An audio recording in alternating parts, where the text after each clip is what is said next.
বিএনপির আইন বিষয়ক সম্পাদক ব্যারিস্টার বদরুদ্দোজা বাদল বলেছেন, পৃথক সচিবালয় বা বিচার বিভাগের স্বাধীনতার জন্য সব দরজা বন্ধ হয়ে গেছে, এটা ঠিক না। বুধবার ২০ মে এক ব্রিফিংয়ে তিনি কথা বলেন। এর আগে মঙ্গলবার ১৯ মে বিলুপ্ত সুপ্রিম কোর্ট সচিবালয়ের কর্মকর্তাদের আইন মন্ত্রণালয়ে ফেরত নেওয়া হয়। বদরুদ্দোজা বাদল বলেন, যেসব জুডিশিয়াল অফিসার সুপ্রিম কোর্ট সেক্রেটারিয়েটের জন্য নিয়োজিত ছিলেন, গেজেট দ্বারা তাদের আইন মন্ত্রণালয়ে সংযুক্ত করা হয়েছে।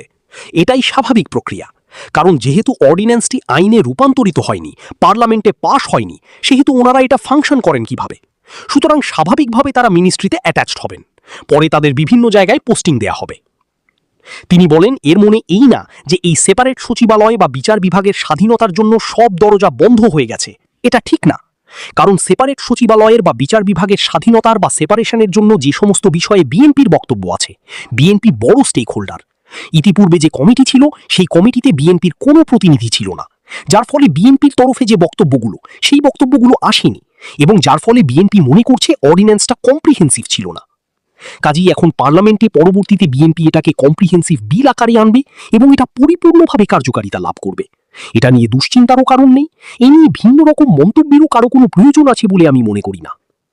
এটা আদালত অবমাননার শামিল কিনা এমন প্রশ্নে তিনি বলেন, আদালত অবমাননা হবে কেন?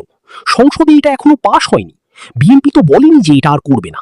পরীক্ষা নিরীক্ষা করে বিল আকারে এমনভাবে আনবি যাতে পরে এ নিয়ে আর কোনো বিতর্ক বা সমালোচনার সুযোগ না থাকে। এখানে আদালত অবমাননার কিছু নেই। চলতি ২০২৫-২৬ অর্থবছরের প্রথম ১০ মাসে জুলাই এপ্রিলে মোট ৩,২৬,৯২৮ কোটি টাকা রাজস্ব আদায় করেছে জাতীয় রাজস্ব বোর্ড এনবিআর।